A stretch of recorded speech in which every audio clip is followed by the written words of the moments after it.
Anong silbi ng amen mo kung aksyon wala? Hindi nasusukat ang pananampalataya sa pakikinig, kundi sa pagsunod. At ayon nga dito sa talata ng Santiago 1 verse 22, mamuhay kayo ayon sa salita ng Diyos. Kung ito'y pinapakinggan lamang ninyo, ngunit hindi isinasagawa, dinadaya ninyo ang inyong sarili.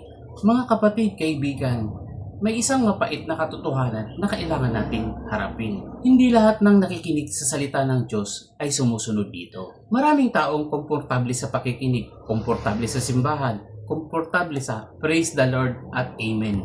Pero ang tanong, paglabas mo ba sa simbahan, dala mo ba ang salita ng Diyos? At eto nga mga kapatid, malinaw ang sinasabi sa Santiago 1 verse 27. Mamuhay kayo ayon sa salita ng Diyos kung ito'y pinapakinggan lamang ngunit hindi isinasagawa. Dinadaya ninyo ang inyong sarili. Ibig sabihin, hindi sapat ang makinig. Kailangan mong kumilos. Alam mo mga kapatid, delikado ang nakikinig lang.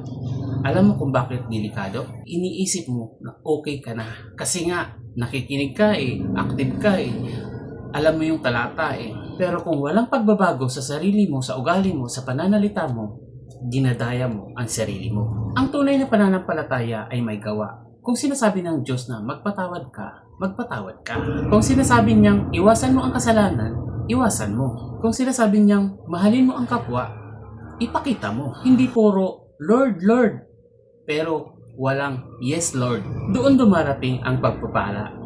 Hindi sa pakikinig ang blessing. Nasa pagsunod ang pagpapala. Kapag ginawa mo ang salita ng Diyos, doon mo mararanasan ang tunay na pagbabago. Ngayon, tanungin mo ang sarili mo.